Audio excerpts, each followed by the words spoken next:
The United Nations Secretary General believes that the unity of certain members of the Security Council is key to resolving the North Korean nuclear crisis, which he believes is the most dangerous issue facing the world today. Speaking exclusively to SABC News in New York ahead of this year's high-level UN General Assembly, he expressed a view that unity between China, the US, Russia was essential if North Korea's nuclear ambitions were to be brought to heel. In a broad-ranging discussion that covered many topics, he praised the Supreme Court decision in Kenya to order a rerun of the presidential poll, defended the UN's consensus-seeking approach to the world's problems, and shared his personal perspective on the political divisions that are testing South Africa's political and economic landscape. He's gearing up for his first General Assembly as head of the United Nations. But most pressing on his mind is diffusing the tensions on the Korean Peninsula and finding a diplomatic solution. How do we realistically thread this needle when so many attempts and so many resolutions have only brought us closer to nuclear conflict?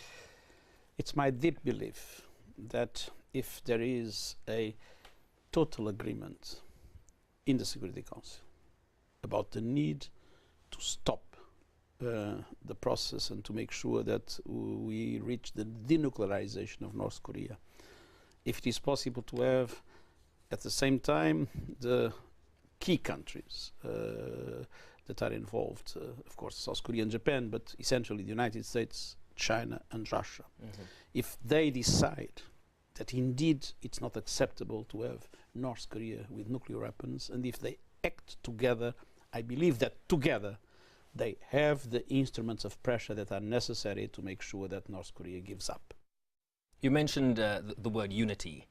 I pressed him on the failures of the UN, particularly in the Security Council, where consensus, often a bedrock of UN processes, has increasingly been hard to come by, allowing the world's most serious conflicts to unravel even further. Well, we have institutions. Those institutions work based on rules. And we have a Security Council that is still based on the rules that were created after the Second World War. We have, as you know, 15 members, of which 5 are permanent. Those 5 have a veto right. Now, we see the international community divided. We see the Security Council divided. We see how difficult it has been to achieve results in many vital areas. And this has paralyzed the UN in many aspects. Need to be repeated, independently of the merits of the decision. Right. And this proves that democracy in Africa is something that can exist and, in my opinion, is the best way for African countries to move in the direction not only of peace and security, but also of prosperity for African peoples. I also asked him what advice he had for a young democracy like South Africa, where the future direction of the country had become a political hot potato. I lived in my country in a dictatorship.